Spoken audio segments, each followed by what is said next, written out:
Hey everybody, thanks for joining us. This is the Are You Afraid of the Dark cast? Name pending, if I can think of something better. On this podcast, we are watching the entirety, maybe, hopefully, potentially, right? Potentially getting there. The entirety of the Are You Afraid of the Dark 90s Nickelodeon show, which was like Goosebumps, but I think a little spookier. Yeah. And less Canadian, I think. Yeah. We only got one story throughout the entire episode there. And it was like made for older kids. I think this was the older kids one, but I guess Goosebumps was too. Anyway, we're doing this because I want to watch them again, and I'm roping other people into joining with it and watching it with me. Need a reason to watch them. Yeah, so anyway, through this we're going to go through every episode and talk about them, and I think we're going to each pitch our ideas for how to improve it or make it spookier, scarier.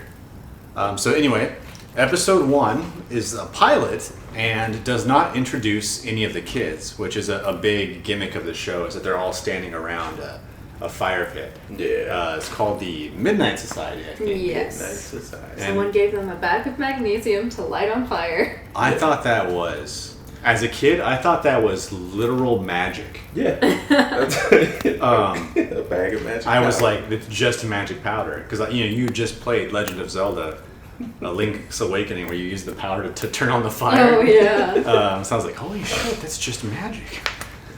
Which, to be real, acting is magic, is a superpower. Yeah. So each week, they tell a story to each other to... I don't know why, actually. I guess we'll learn. I think they do it to scare each other. But some stories are... No, I think they're all supposed to be scary. I think they're all supposed to be either scary or scary and have a lesson. But So, I've never seen the show until now. Like, what I've seen with you is what I've seen. Oh. I didn't grow up with this show. I grew up with the Crypt Keeper show. I forget what that one was. Tales from the Crypt. Yeah. The more adult one. Yeah. Look. But I feel like in the later seasons, their scary stuff actually starts happening to them in real life. I think so. So I don't really know. Because I think it's tied into the movie that they were doing. But I think this is actually, now I think about it, I think it's just their club. The Midnight Society is just the club. It's just, we're going to scare each other. We're not going to fact check right now because I can do that later. Yeah. Right now, this is just fun show. Yeah, anyway, this was the first episode, which starts off immediately with a story of, the tale of... Laughing in the Dark. Starts off with two girls go into an amusement park, and we see that they're afraid of Zeebo, the clown, and they're going through what are these haunted house rides? Fun houses. They're called fun houses. Oh, yeah. Which they're never fun. They're always scary. Well, that's the fun. That's the fun. Man. They always have the fun house is always usually the devil as a door, and you walk into his mouth. This has the devil on it, I think. He's one of the reoccurring characters on the front of the house. Oh yeah. It's the devil, Yeah. a guy, and then Zeebo. Yeah. I think. These little like paintings before you go inside. Yeah. So the episode starts with them being scared of Zeebo. We introduce Zeebo, and from the trivia, this is one of the out of 2 episodes that start off with a hot open. Where you're already engaged.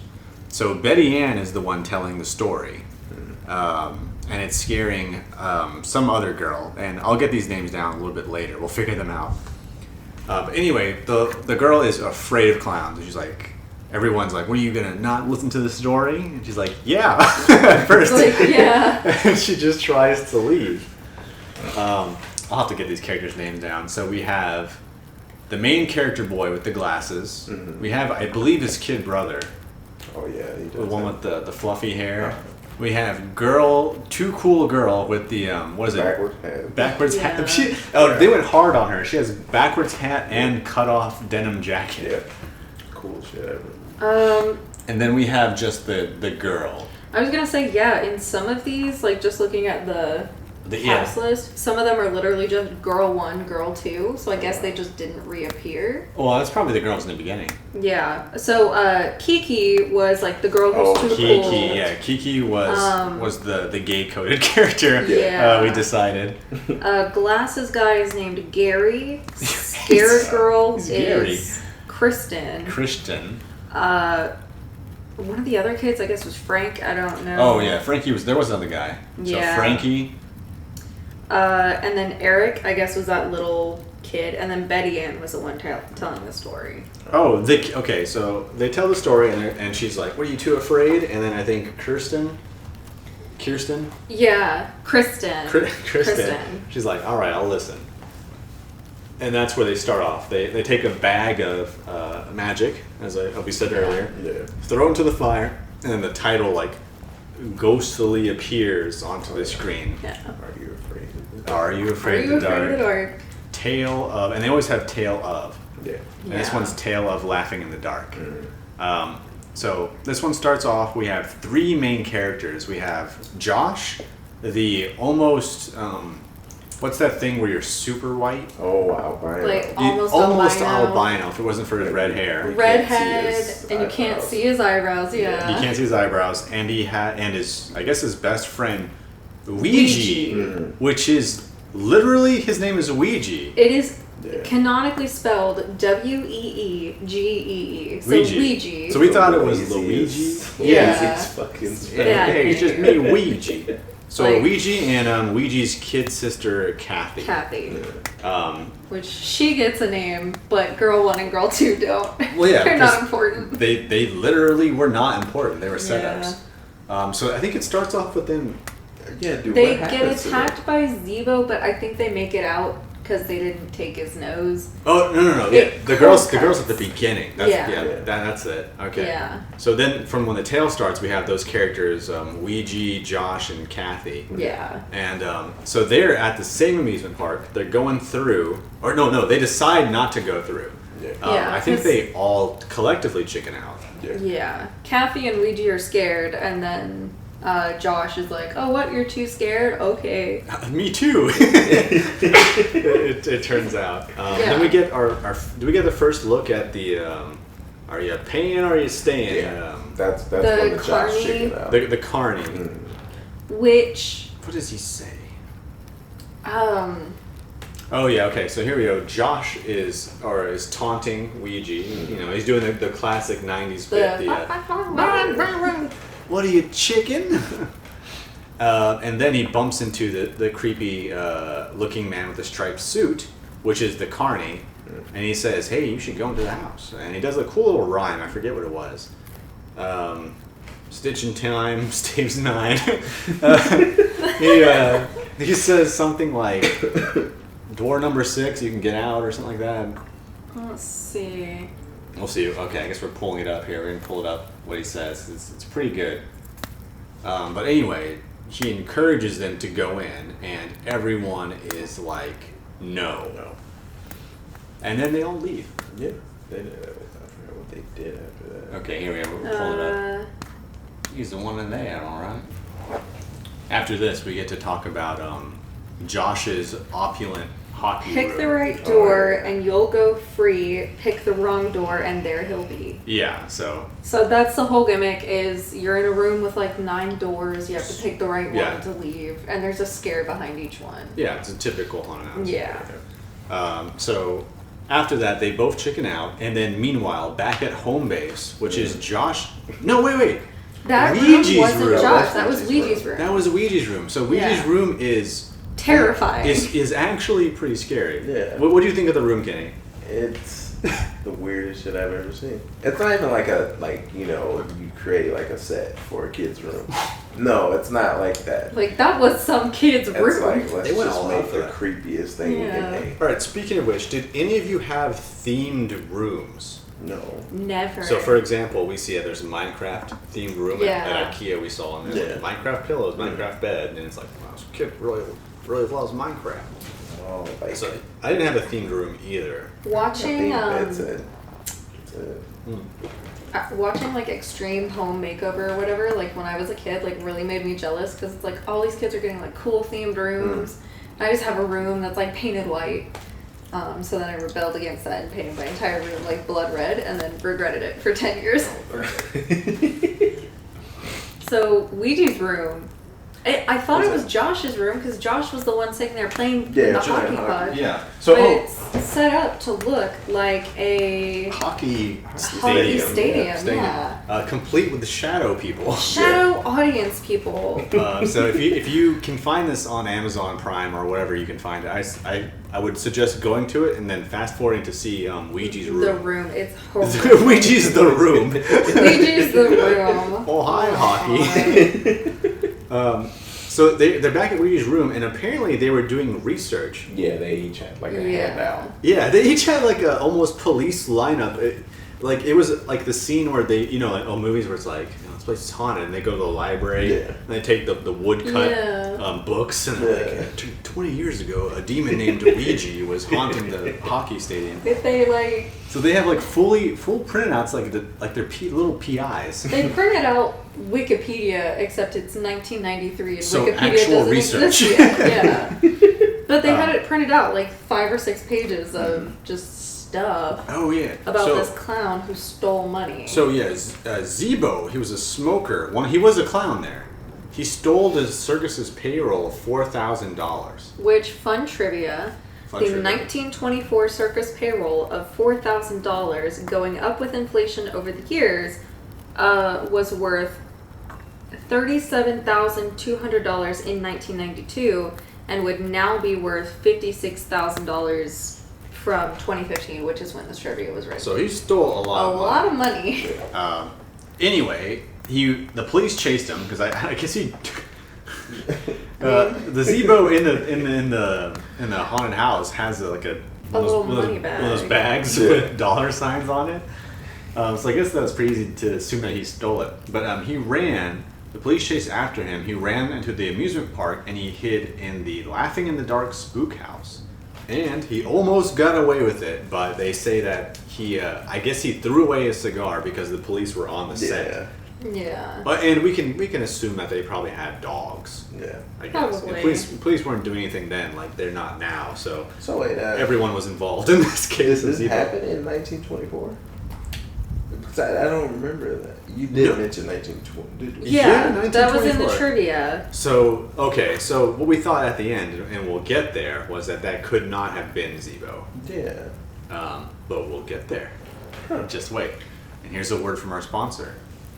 Canada Dry Ginger Ale. God, I wish. Oh shit. Grip it and rip it. It's great to drink. TM. You're thirsty? Grab Canada Dry. Are you thirsty? Drink liquid. This show is brought to you by Liquid today. Are you thirsty in the dark? Are you thirsty in the dark? Oh, fuck. And now back to our show.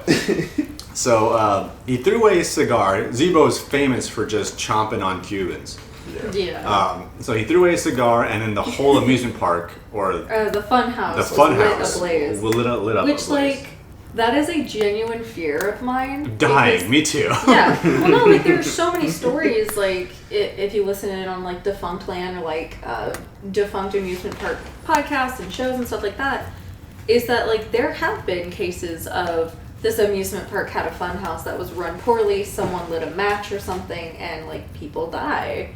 It's that, as an adult, that very real, plays on my fears of, being trapped in a tiny room on fire. Yeah, burning in the dark.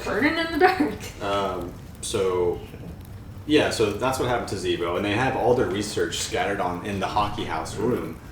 And at the end of it, Josh continues to persist. He's like, you're a chicken, you're a coward, you're a liar. Anyway, Josh is antagonizing them a lot to go into the haunted house. And finally they say, hey, why don't you go to the haunted house? Ouija confronts him and he's just honestly, the writing in this is very, low to a level where a teenager could understand, but high enough on a level where it's oh, that's actually, a poignant thing that you have said. Which is? Ouija was basically yeah, we're afraid and so are you. you're just too cowardly to admit it. Mm-hmm. Which I'm like, I feel like that is a lot of teenage boys that is. During the episode when you're watching, I was like, yeah, I've been there. So what does Ouija tell Josh to do, Kenny? Oh, he tells him to go. He tells him to go to go and does he tell him to steal the nose, or is that his own deal? He tells him to steal the nose because he was like, well, how are we gonna know? It's proof. Yeah. Because first he's like, well, you can just stand at the door. Yeah, how would we like, know? Yeah, we would know. And he's like, no, I'll get the nose and I'll come back, and then you have to wear it for a week. Yeah. Oh yeah, wear it for a week, which is a good dare. And I brought this up earlier. 90s dares always ended in someone having to be like a slave. Yeah. Which probably doesn't fly these days. I'm glad we moved away from that. I'm glad we moved away from it, but it is amusing. Yeah. Slappy from the Ghost Bump from the Goosebumps. We're not going to talk about Goosebumps. We are adjacent, but we're not in that territory. Okay, you know what though? Ghost Bumps? Ghost Bump's pretty good. Slappy constantly threatens people by saying, I'm going to make you my slave. Yeah. And that happens a lot. So I feel like he does that in the new movies too. I don't remember. We should watch that again. I couldn't sit through it long enough to watch. No, the second movie was very droll. It was pretty bad. Yeah.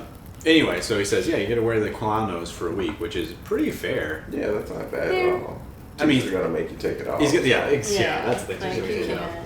So what happens? Oh, does he go right after that dare to the amusement park? Yeah, they dared him at the amusement park. Because they do the cool transition. Yeah. Oh, yes. Oh my god, Yes. that was the best. They did transition. You get to the camera gets in such an angle where it looks like Josh is pushing Ouija into the street. Yeah. Where his back hits the camera, and then we transition back to the fair or carnival. Yeah.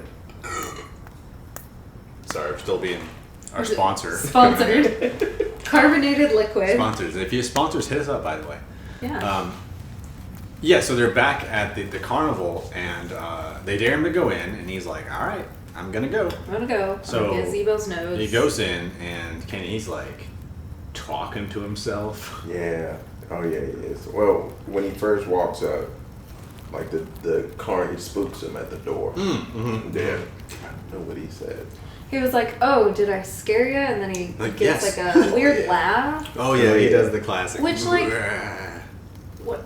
So there is a twist at the end, but like I feel like they could have tied that little twist in better if the laughs were similar. Yeah. We'll get to that later. And then before they go in, we actually cut back to the kids telling the story. Oh yeah. We get a small reprieve, and she's like, "Are you too scared to finish?" And Kristen she's into it now. She's like, "You know what? Yeah. Finish it." It's like, I'll be here. Kiki is still there, also being like, "I'll be here for you as well." Yes. You know? Listen, if you need someone to hold you, I got you. I mean, I'm gonna be honest. Like, if I did actually watch this growing up, I would have had a mad crush on Kiki. Like, no, yeah. Kiki's a badass. Kiki is cool. She's You cool. could tell she had a backwards hat. Yeah. Indicator. So then we get back to the story of Josh is going through the thing. Talking to himself. He's talking to himself. Having a psychotic break. He's having a small psychotic break. Yeah. He actually has a psychotic break. Yeah. Speaking of a little bit later, does. but we'll get to that. He's looking at the mirrors, the funhouse mirrors. Yeah. And he's like, having fun. He's having fun, Yeah. and it's actually pretty funny. He is legitimately just having a little fun. And that is like the one part that I was like kind of pulled out of it because like I don't know what this kid's age was supposed to be, but I'm thinking maybe like 13 to 15. I think that's too old. I think he's You probably think so? 9 or 10, probably 10 or 11. 10 or 11. You know what? The sister's probably 6 or 7, I think. The sister seems closer to like 8. I can see him being 12. I can see him being 12. Yeah. I don't think he was completely I don't think he's preteen yet, but he But was like, right before that. When he hits the mirrors and I'm gonna rob this bank. What do I look like, a clown? Because he's making fun of Zeebo. Oh yeah. That part, I'm like, okay, that's got me. But the part where he jumps up and down and goes, Zeebo, I'm like, what are you, 12? But like, he might be. So he might just be having kid time. I think that was legit. That's just legit. Yeah. Just like him, like So, in real life. That's him. Yeah. I mean, probably. Probably. He's like, that's his payment, probably. The actor's funhouse name is is free, like kid. Christian something. That was just Christian, like having fun. Oh. And then he goes through the haunted house. We see some animatronics. We have a Frankenstein. Yeah. We have a Jimmy No Head, a vampire. We have the most like traditional. Yeah, like the every scare. Yeah, every Universal theme monster except for the Mummy. But we do have something that was unique.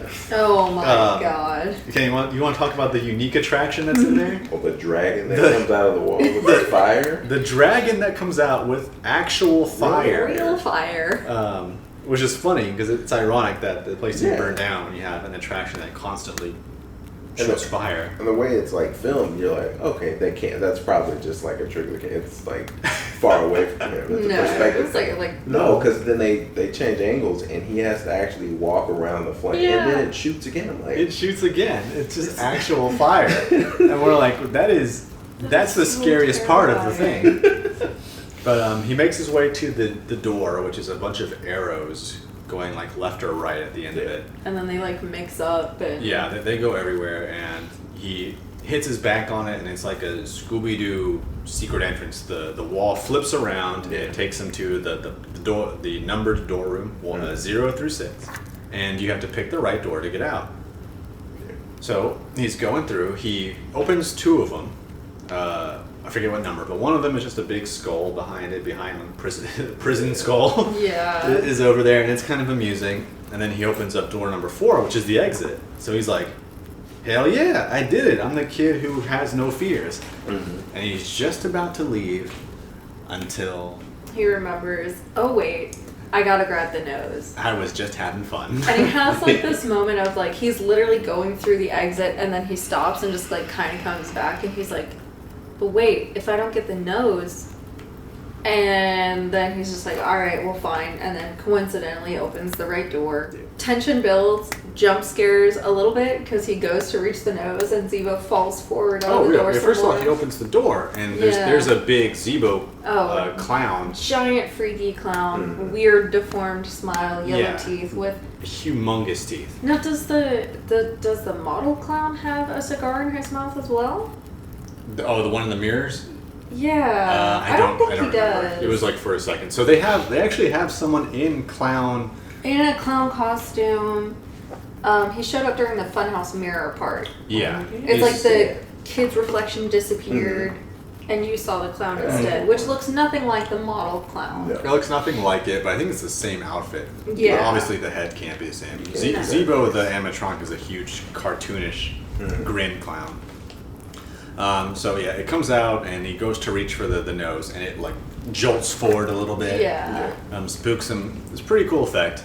So he grabs the nose, taking it off of Zeebo's face, and instantly increases Zeebo's scarometer to like 200%.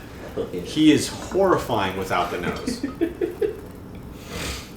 It's pretty good. Yeah, it's pretty good. It's pretty good though. Like it looked pretty cool. It is a cool effect. It's clearly higher production than what you would even see at like a regular haunted house thing. But it was only for that. Everything else was chic 90s. Yeah. He leaves. He goes back outside and he is taunting Ouija like crazy. He's got the nose. He's like, now you gotta wear it. Now you gotta wear it. And he's really just laying into Ouija. Oh yeah. So I think what happens? Ouija got mad, so he was like, "Okay, you win. Yeah, I'm a loser." So he took the nose, threw it off, and then him and his sister run inside. Yeah, like let's get away from this guy. Yeah. So then we get to a scene where Josh is picking up the nose. They're all outside on their porch. Yeah. And that's where Josh is just going crazy about the nose. He's like, you have to wear it. You have to wear it. And then he's going like even further. He's like, I'm gonna mount this nose. Yeah. I'm gonna have a plaque, have it engraved. Me, the kid who beat Zeebo. Yeah. He is. Yeah. How great does that sound? He's really just asking for it right now. Like total jock. So he puts it on, or no, gets to Ouija. Ouija puts it on, and Ouija's like, yeah, whatever, because you're being a real jerk about it, which he was. He was being a real jerk about it. Throws the nose to the side of the house. And when Josh goes to go pick it up, they both go inside. Mm-hmm. And then we get to a nice, slow scene where we have Josh's perspective as he gets closer and turns the house, and he picks up the nose, and we're thinking that he's going to get jump scared. There's going to be a hand that's going to come out. The music kind of crescendos and then it goes silent. You're like, oh, jump scare is about to happen. It's just a little smell of cigars. That's it. Just a little. Just a little. Is that Cuban? So he $40 leaves. Cuban? Yeah, $40 Cuban. He walks away, and then the camera cranes back behind the house, and we're thinking that it's going to be like, or at least I'm thinking, It's going to be like, a clown. Yeah. be a clown, or like Halloween, Yeah. where Myers is behind the bush, and he's been there the whole time. They're like, wow, but all we see is a puff of smoke, just Laughing. just Kenny vaping behind the house, Yeah. just laughing at this little kid. It's like, oh, okay, that's it. Huh? Yeah, But it's interesting though, because you expect the jump scare. you expect the jump scare. This was actually a very well done episode. Yeah. The more I think about it, But it's, I guess 92, so 92. it wasn't like prevalent like jump scares. Yeah. Oh, yeah, that I feel wasn't like that. This wasn't Annabelle yet. Yeah, it became more of a trope. Honestly, as making movies and stuff became more expensive, I feel like jump scares became more of a trope because it's cheap and it's It's cheaper, and you can make your money back by a Yeah.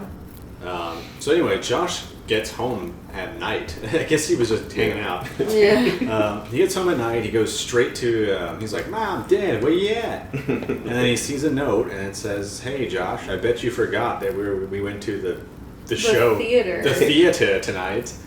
And he's like, "I did." And I was like, "He did." And we all were like, "He did." So I feel like that is a very 90s trope of parents going to the theater. Like, they did it in Seventh Heaven, they did it in Reba was early 2000s, but like they did it in Reba. Like, it was just like, oh, parents are at the theater, and either it's the parents' perspective of them going crazy while their kid is home alone because they've never left their kid alone. Yeah. Or the kid, like, something weird, scary, or hilarious happened And to them. it is very of the time, even though it is an easy way to Yeah. write parents out of a story because they have to be out. Like, I think one of the scariest things as being a kid is like, I need to find an adult I can trust, and having no one there is a very big deal. Yeah. Also, as a single child myself, I had a bunch of those moments. Yeah, we're going to the theater, we're going over there. So I had the house to myself a lot. Holy shit. And I definitely sympathize with him. He has a note, and she says, "There's spaghetti. We got spaghetti in the fridge, Yeah.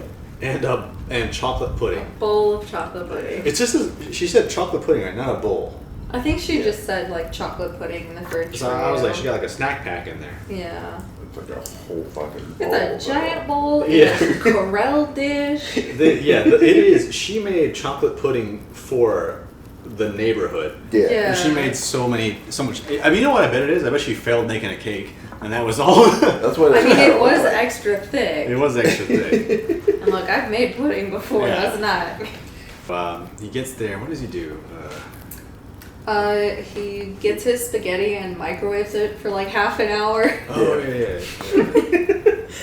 He gets the spaghetti, and then he gets a phone call from Ouija. Which what did Ouija say? He was apologizing for like being childish about the nose, and he was like, you know, you did bring it out, and like you conquered your fear. Yeah. You know, and I'm sorry, I was so upset about it. Like, you're right, kind of thing. Which, like, I agree with, but also I'm like, that doesn't happen with like the preteen boys. No, Yeah. in real talk, it's like, "You're damn right I am. Yeah. I'm number one." But Josh says, "You know what? Yeah. You're right, man. I'm only gonna make you wear it for one day. I'll make you wear it for one day." I was going overboard too, you know? Yeah. Yeah, and it was actually pretty endearing to the characters. Yeah. Because Goosebumps is not like that at all. I know I bring that up a lot, but Goosebumps is adjacent. Is the adjacent. Yeah. In Goosebumps, the kids are always shitty. Yeah. I mean, that's a character trait for those kids. That's pretty cool I mean, and who knows? That might actually happen later. Yeah. But yeah, he apologizes, and they both apologize. And then Josh is like, "Oh, shit, my spaghetti." He runs to go check his spaghetti, which had been in there for though. Like forever. I'm thinking When he got back to the kitchen, it had 2 seconds left. it had 2 seconds left. So, It seems like, I'm trying to put this in real life. It must have been a conversation of at least 5 minutes between getting to the hallway, answering the phone, putting the phone back, getting back. And I think 5 minutes does seem like a lot, but Josh puts the entire bowl of spaghetti. The whole casserole dish. Yeah, this dude did not make himself a plate. Yeah. He's just like, I'm gonna microwave this for as long as I possibly can. I think after that, doesn't he? Wait, no. When gets the pudding? When did he drop the pudding? So It must have been first, eh? Yeah. That's what it was. He nukes the spaghetti, like he puts it in there, and gets the whole bowl of pudding out. The phone dips call. his 2 little fingers in it, and just he just puts his whole fingers in the thing, so nasty, and takes it. And like, even when I was alone, I would never do that. Yeah, that's extreme. Like, get a spoon at least. At best, I would do the drink straight from the cart. Oh, okay. What? I know why he nuked it for 5 minutes, and this was bugging me. Okay. The spaghetti was in the freezer. The pudding was in the fridge. Why was the spaghetti in the freezer? That I do not know. But the spaghetti was in the freezer, so at least he had a reason for nuking it for that long. I guess. But like, yeah. Anyway, he drops the. still. Oh, okay, yeah. He drops the pudding. Takes out the cigar dish. He doesn't run at that point, right? Not yet. The cigar dish. Oh, the spaghettis. No. Yeah. The spaghettis was the cigars. So, quick recap. So, spaghetti's going into the microwave, lid and all, by the way. Yeah. Lid and all. I cannot tell. It looks like he put 10 minutes on there. Maybe. So yeah, he drops the spaghetti after that. Yeah. So grabs the I want to pudding. get to his psychotic break. When does that happen? He heard a creaking. Okay, it was like a creaking of a door. It was, Was that and drops the pudding. That was before. That's before the phone call. Okay. So he's like, Mom, Dad, is that you? Like, are y'all home? Yeah. So he hears the creaking. It comes from his it was closet the closet door. and the that's closet right. door is open. So then he opens up his pantry door. Yeah, Like, right. yeah. That looked like where you would store food. When he thought he was gonna get out the gun. Yeah. But or I did. But you know, he takes the bat out. 12. He's 12. Takes the bat out. And when does he have a psychotic break? That's what I want to know.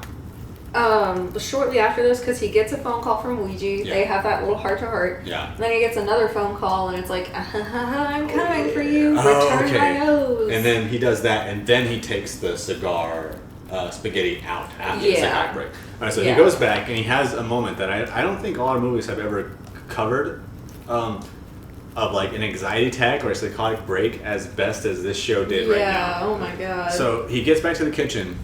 After this creepy phone call from Zeebo. Yeah, so he gets the call from Ouija, puts that away, gets another call, and this call is like, give me back the nose. Yeah. Give me it back. Which freaks him out, and I think, when is he... So he's freaked out. He goes back to the kitchen. Spaghetti's still in the microwave being cooked. And starts pulling out all the knives, when he comes all the back. silverware. Yeah, so he's getting knives and silverware by the handful. And he just continues to put it on there, and the whole while he's talking to himself. And like, not just sharp stuff, because there were spoons there too. Yeah, he's getting everything out. And he's just like, I'm just gonna eat. I'm just gonna have some food, have a nice drink, have some pudding. And he's just putting all this shit on the table. And then finally he opens up the microwave and pulls out, which the microwave has now changed. It's like dark now. Yeah. Like almost purple smoke coming out of it.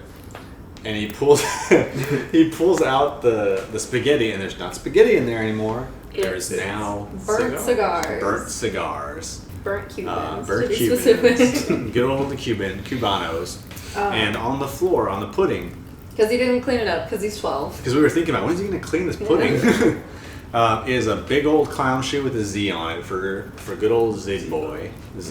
Yeah. So he runs upstairs, because of course he was. He runs up to his room, and then I think he gets the phone. He's like, Josh, you did, or Ouija, you didn't call me, did you? Like just a while ago with the creepy voice. And Josh is like, or cute, my God.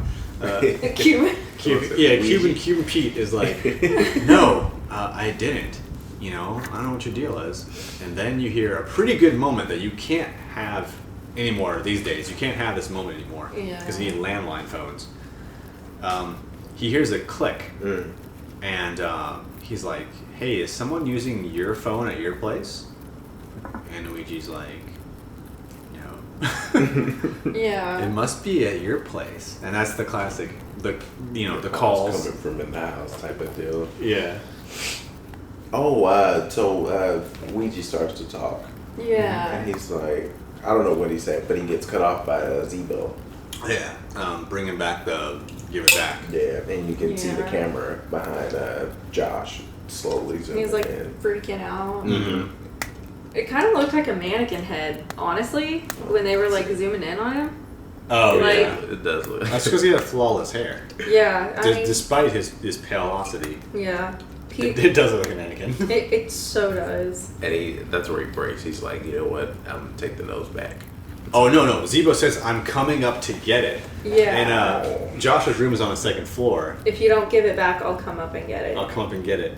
So he stops and he has a lock on his door and he like runs over to the lock and locks it quickly. And he's like, crap, I gotta get out of here. And when he stops at the The balloon comes from under the door. Yeah. pretty good. I think the It TV show did something similar to this, Yeah. or maybe not. I'm not sure, but it is a similar gag. Balloon inflates at the bottom of the door, and it pops up into a sign that says I forget. I think give it- it back. Yeah, it just says give it back. On both sides, which was, actually pretty clever because I was like, oh, well, we can see it, But you can't. but he can't. But then you see kind of in the light that it says give it back on both sides. So, like, that's a nice touch. Then it just pops in the Pops. face. Mhm. No confetti or anything, just a No quick confetti, pop. no blood, just pops on his face. Yeah. I was thinking it should pop with a little bit of smoke in it. Oh, that would have been good. Which I don't think would have been too hard to do, right? I'm not a clown mechanic or even a balloon engineer, but You can blow smoke into you it. can blow smoke in the balloon. Yeah. I feel like So that would- then he starts pulling some, what's the word for people that like run really quickly and they jump and climb things? Like a long like distance a runner? hurdler. No, there's like a term for it. A ball to pole. Like a Sprinter? urban something. Oh, like a parkour. Parkour, yeah. Yeah. I was like urban ninja. Urban I don't know. no. So Josh fucking parkours out the window Yeah. on Yeah. his balcony, which is a really nice house. I want that house. Yeah, same. And then we see the light reflecting off water. So he's got a pool too. Mm-hmm. So his dad is making bank, Mhm. or his mom. Yeah, probably his dad. Maybe both. Yeah, his dad. Or both. They're both engineers. They're both doctor engineers. Because that house is actually it's probably a lot cheaper back then. Yeah. Anyway, so we're like, how does he get off the roof? He grabs a paper bag to put the clown nose in, which I guess he just has a paper. That's what got me. He just had a paper bag. Yeah, like Yeah, I don't- did he go back in? He went back I downstairs don't again. know, because he didn't leave with the nose. He didn't leave with anything. By So himself. Yeah, he had the nose in his room for sure, yeah, or it was on his person. But he puts it in a bag instead of just like a paper bag. carrying it. Oh, but you know what? He stopped to get the cigars. Okay, well we have a slight continuity error because he did have the bag previously before the cigars. Yeah, but I'm thinking he stops at this weird place, got cigars from some guy who was willing to sell cigars to a 12-year-old, But and it came with a paper bag, and he just put everything in the paper bag. no, but he had the paper bag when he got out of the house. Oh, he did. It was he did? on the roof, yeah. He jumped down Oh. with it. Oh, I didn't see that at all. That's why I was confused. He starts off with the paper bag, Oh. which is a brown paper bag. So I guess maybe he had like a sandwich bag or a school bag in his room, which is a possibility. Maybe. I'm not, here you go. Yeah. Does he? He doesn't have a bag. Oh, let me see. Oh, maybe you're right. Yeah. Oh no, yeah, he doesn't have the bag. So I'm thinking So he stopped. he has the clown. He has the clown nose. Yeah. So he jumps off his roof, Yeah. not into the water, onto an on a pool floaty. on an inflatable pool floaty, Yeah. and is fine. Which is, Not even slightly damp. Makes sense. yeah, I mean that's cartoon That's logic. it. Yeah. Yeah, because you see they skipped the whole scene. Like they switched over to the room, and then when they switched back, he was already on the floor. Yeah. That's true. I mean, it wasn't the focus of it. It was really weird. They just jumped off his Yeah. roof. So he makes his way back with the brown paper bag now. Okay, and he's going through the haunted house again. He's like, I gotta get back. He's speed running through the Yeah. through the horror house. fucking neighborhood. He's just running through it, and I guess the carnival is less than 5 minutes away because he shows up there instantly. So quick. There's no like taxi scene or anything like that. Yeah. He didn't need an adult to drive him. Yeah, he didn't need an adult. He just ran there, I guess. So he gets back there. He's running through it. The dragon head still smoking. Oh, what was it? It smoked a little bit, yeah. Smoked a little bit, yeah. It's like he went past it and then it like lingered for a minute. Oh, yeah. Mm-hmm. That's true. Just ready to torture him if he didn't bring the balloon. Yeah. I mean, the nose. And that's when he gets her with the bag. And then, because I was wondering, I was like, why the hell did he bring a bag just for the nose? Because it's a big It was a brown huge bag. It's a pretty big bag. And then he pulls out a fucking box of Cubans. A whole like 40, 50 count box of Cuban cigars. He opens it and I'm thinking he's just got kid hands, so there's got to be like an 8 in there. This boy has a box of, it seemed legitimately like 40 cigars. Yeah. And they weren't no Swisher Sweets. Those were like actual cigars. He literally says like, I brought you cigars, your favorite. They're Cubans. Like, yeah, he says they're canonically says they are Cubans. I think they even explained how he got them. I don't know. Like he explained how he got them and where he got them from. I think. Did he? Or did my brain? I don't know. I remember. I thought he just I got thought that was pretty cool that they explained. Because I was like, how the fuck did I he feel get it? like they needed to explain that I don't because this is a 12-year-old kid He's who is brought giving a him humidor of cigars. cigars as a peace offering. Yeah. So Zeebo's like, ooh, woo, hello, I'm Zeebo. Oh yeah, Zeebo opens a door into the deadlights. It's just a flashing. That's for what- a little that's what too it is. long. I almost had to Yeah. see here. So he goes back to the door, and he has his little brown bag, and he says, "I shouldn't have taken your nose. I'm sorry." Yeah. And he puts it on the floor, but he's like, "That's not all." I also. He also brings out a ton of cigars. Which how did he acquire cigars? Yeah, it's like a huge box. Just to show there's no hard feelings. Cigars, huh? All for you. All for you, Zeebo. Okay, and the door squeaks. That's weird. Yeah. How did my brain just like? I guess my brain was so pissed off. Yeah, that this created kid it. had cigars. Honestly, I think so. Wow. Like he got cigars, and like that couldn't have been too cheap. Even for '90s money, that couldn't have been too cheap. Yeah. Unless he stole them. He must have. I wish he would have. I wish we had a cool scene where he was running by, or actually, we'll get to our takes of this. But he puts the cigars there. Zeebo accepts the offering because he tries to leave anyway. He's like, "Screw this! I'm out of here." But the door does not open, and that's when the deadlights come in, and he places the bag in front of Zeebo's door. Zeebo's not there anymore. No. Just smoke and flashing lights. So he brings the cigar. Zeebo accepts the offering, I suppose, and he gets to leave. He runs out, and then the door closes, and the door opens again, and it's Zeebo with Zeebo's nose. Smoking a cigar. Yeah. Smoking a cigar, just puffing up one. And then when he leaves, he runs out, and then we see the carnival barker back again, and he says a really cool line. Let's see. So he does a laugh. And So Zeebo comes back, he's got his cigar, he's laughing. he's having a good old time. Zeebo's curse is broken. For now. For now. Well, actually, yes, only for now. As we saw in the trivia, this is Zeebo's only episode. And then the barker's like, "You're having your most fun at the park when you're laughing in the dark." And then he does his own creepy rendition of his laugh. Now we see that Carnival Barker is smoking a cigar. Yeah. Yeah. Which is meant to imply that Zeebo is the Carnival Barker. Okay. So, ghost of it. Canonically, like the trivia does confirm, the carnival barker is Zeebo, the clown. That makes sense. Though. It makes sense.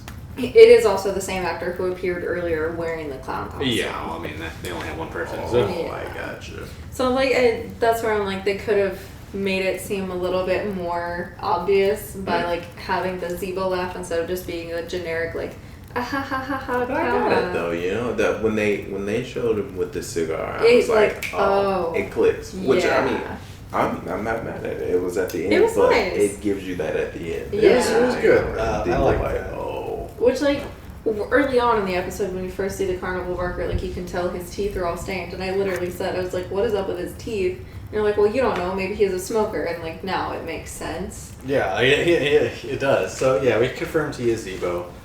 The show ends with we're back to camp.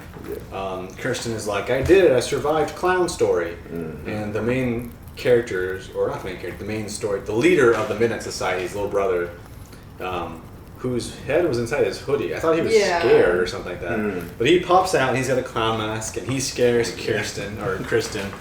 She runs off, he runs after her, and then every character runs off after another, you know, to stop the fight or stop the scaring, and then everyone runs off and he douses the flame, and then fire safety, man. Yeah, he takes care of the fire safety, and they all run off. And that's the first episode of Are You Afraid of the Dark? And I gotta say, I had a blast. Yeah, I didn't think it would hold up. I didn't think it was gonna hold up at all. But it was actually pretty good. I think it was 20 something minutes. Nice, quick story. It didn't feel that long. It didn't feel long, and the pacing was great. We were going through it. And I think for our next episode, we'll probably do a two-parter. Yeah. Just so we can get through these a bit quicker. Yeah. Our goal is at least to do season 1, and then we'll see if anyone likes this. And if I can get this on iTunes, leave this little 5-star review. Let's put a 5-star in there. We might be able to get it on Google too. I don't know Google. how that works. We'll have to learn how to put podcasts up. This will probably be cut or not. But anyway, leave a like, comment, subscribe. Were we gonna talk about how we wanted to make it better? Yeah. Oh, okay. I was just making sure. And now, how we make it better. How do All we right, so forget it? I will go last. Okay. How would you improve this, Kenny? Assuming the story has to be remotely similar. Okay, so same story. Yeah. Well, first, I know they did a remake, and the first one is actually about a carnival. So I don't know if they redid this particular episode, but it is staying in line theme-wise. I know theirs takes a different turn where it turns out to be like real or whatever. Yeah. But besides that, what I would do is, you keep your classic magic pattern on the fire, blah, blah, blah. It's a pilot, though. It's a pilot. It's a pilot. But how would the open is... I do like that. I like it, but I don't know, I think it's too risky for a pilot.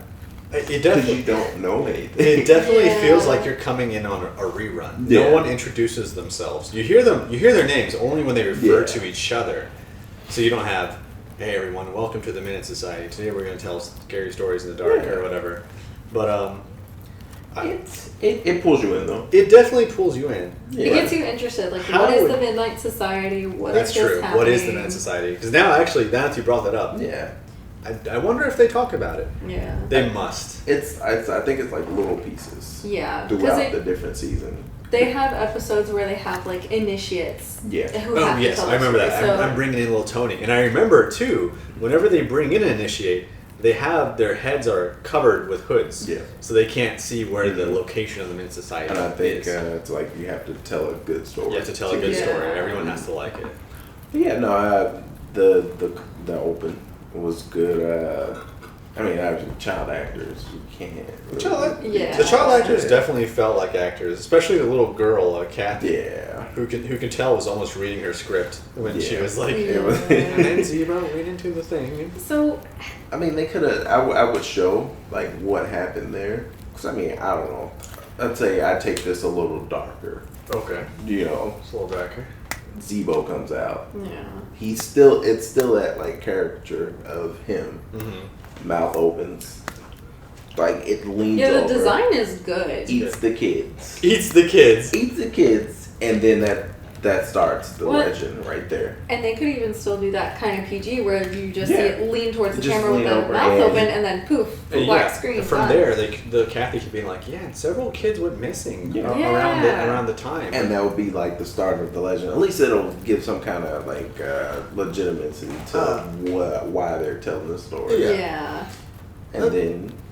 yeah, I think that would be a good opening for it. It's a good opener. They definitely should have had some sepia tone flashback of raggedy old Zeebo running through and... That's what I was thinking. Oh, you know what even could have happened? He could have dropped his cigar after being scared by one of the attractions in the haunted house. Oh, shit, my that cigar. would have been... Oh, and then he runs to hide from the cops, and the cops are chasing after him, and the fire has started, so the cops are like, we're not going to get out of here. Yeah. And then Zeebo is hiding behind door number 6, which he is hiding, which is where he's come from, and then the fire starts like, and Zeebo's like, coppers must have gone. Yeah. So then he starts hitting the door and he's like, all of that they could have shown, let me out, like with no sound or whatever, while the little girl was like reading the thing. Yeah, they could have had it that like like someone's thoughts being read.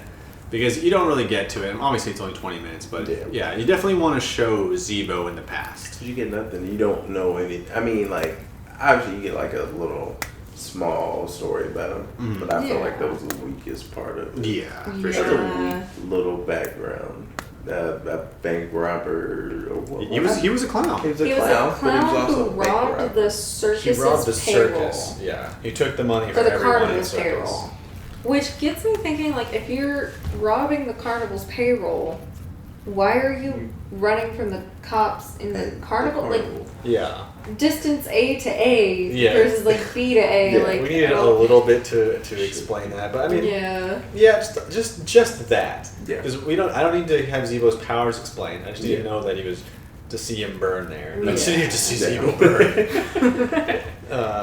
So yeah, I would do around the same thing. I think if I was gonna redo this as a show, or if I was gonna improve this as it still had to be a Nickelodeon show, I definitely would have put Zeebo into more scenes. Yeah. I don't have to have him talk, but for example, when Josh comes back home, there could have been a window, and Josh could have walked past it, and Zeebo could have been in the window, or more like parlor tricks around, like for example, when he opens the closet door. Oh yeah. They could have done one of two things. They could have had like the light shine on it and have it look like there's a clown being up, and then when you turn the camera, it's it's my baseball hat and my jacket, and it's all happened to be lined up like Zeebo. Yeah. Or they could have had something in the closet that was like confetti. You could have picked up and been like, that's weird. My dad doesn't work as a clown these days anymore, or something like that. I do the psychotic break is my favorite part of this. That was legitimately pretty fun. It's like, I gotta get some food. I'm gonna take a nice shower and be fine. And then he just has 40 utensils on the table. You know what would work though? Like, and I don't like, because it's a show for kids. Yeah. So not like for serious. What's my thing? And not for serious horror. Jump scares would work on kids. Oh yeah. Jump scares would work. They could have put one jump scare in there. I don't mind a jump scare. Maybe a 2. Maybe 2. Yeah. It could have been when he went around on the side of the house. Like I wouldn't mind it. I think it would be effective. It could have been another neighbor or something like, did you drop something? Yeah, even that. It doesn't even have to necessarily be the, damn it. What are you looking for? Trying to clean my glasses. Oh my gosh, mood though. You were cleaning them earlier. I know, right? Over here. Anyway. Yeah. What would you do? Would you add or would you subtract anything? So, for the scene that you were talking about, like around the house, if we're talking about age of early internet, like if we were remaking this, let's say we're in the 90s still. Well, okay, are we remaking it or are we improving it? How would you improve it? Improving it. Let's go with improve. So let's say that it's still the 90s and I'm improving this show. Yeah, because remake is a whole nother bag. The scene where he goes and like he picks up the thing. When it pans out... When it picks up what? The nose. The nose, yeah. okay. When it pans out and you see like the smoke or whatever, kid of the 90s, like reruns are happening all the time. This was a pilot, it could have been risky, but I would have loved little tiny Zeebo far in the background that you barely notice on first viewing. Oh, that would have been good that you too. barely notice. Too. That or like a clown shoe barely sticking out from behind the house when you see the smoke. Something like that. Instead of just smoke. That's it. That's it. Okay, we go back. He's picking up the nose thing. He's about to pick it up, and he's bending down, and then because he's looking forward now, at the end of the house, he sees a little red shoe just sticking out from the corner, and he's like, "No way!" And then you can hear Josh is like, "You're still here?" And he turns around, and then we turn back around.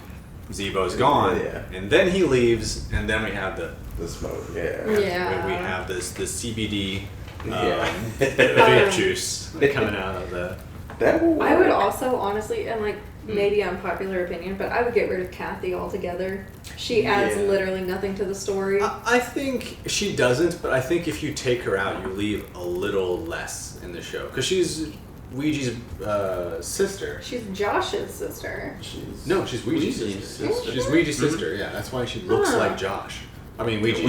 Yeah, I was gonna say. No, she's Ouija because she also goes into the same house as Ouija. Oh, which is weird if it isn't. Okay, no, that was the part that I didn't understand because I was like, it's never really made clear. It's not made clear. Because Josh is the one who's like, I'm gonna tickle you all the time. Which, like, if I were an older brother and my friend was doing that to my younger sister, we're gonna have some fighting words. Like, well, maybe because obviously it's not sexual. I know, but like, it's not comfortable. It's not comfortable, but maybe they grew up together.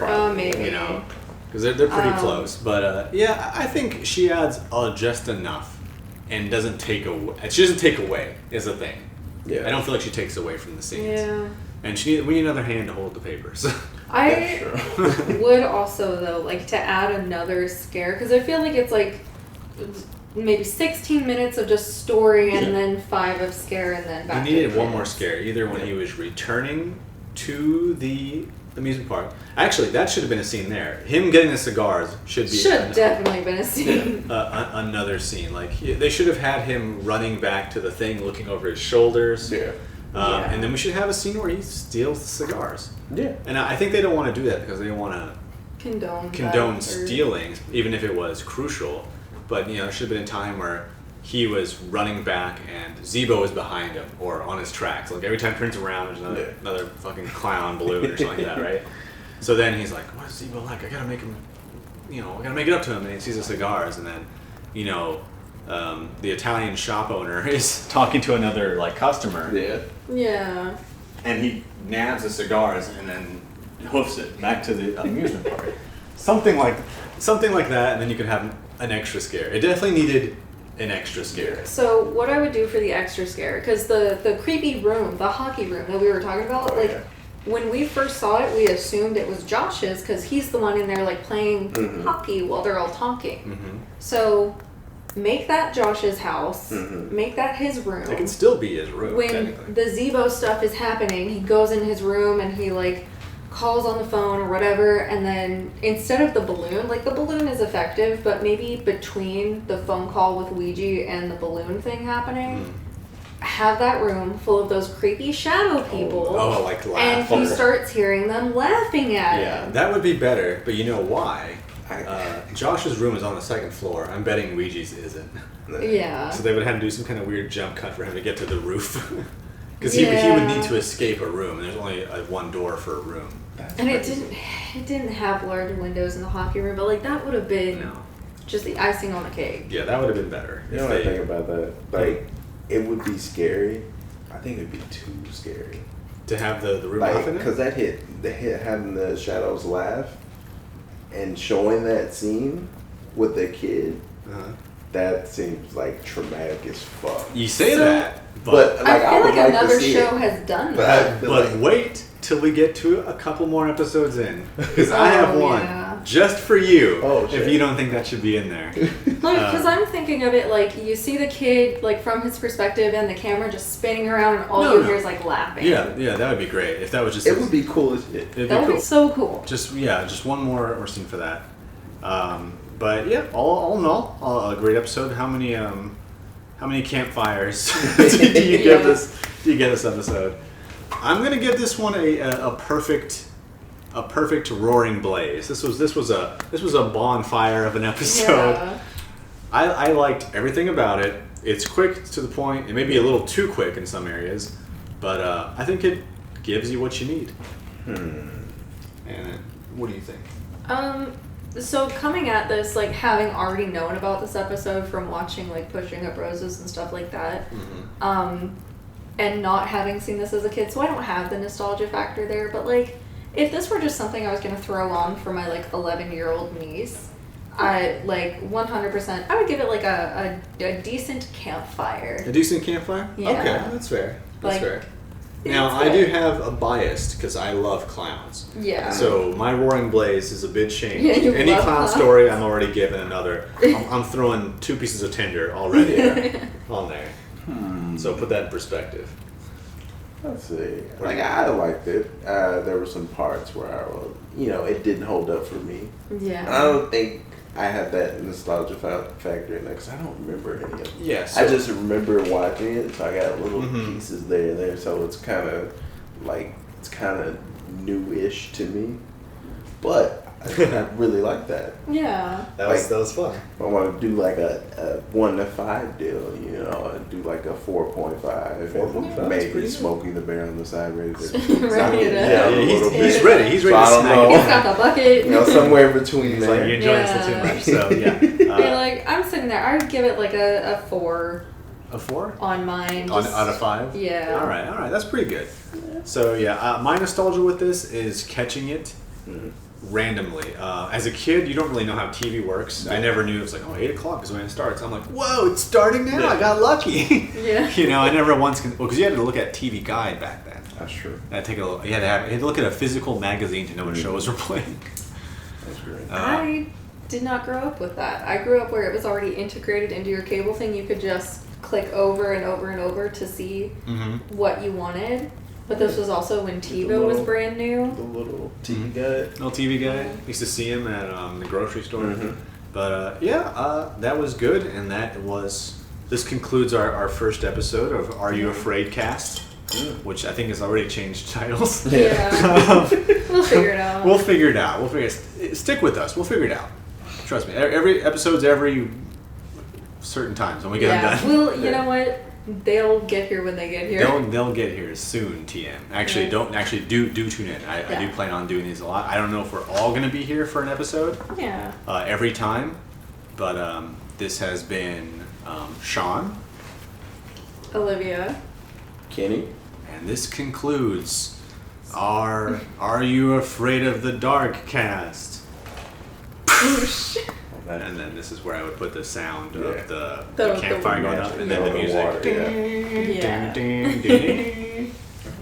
All right. You're gonna ask me to edit that. I'm going to ask you to edit this, in. and you're going to leave all this in. Yeah. Which is good. Anyway, 5-star rating on Apple iTunes. Hit that up.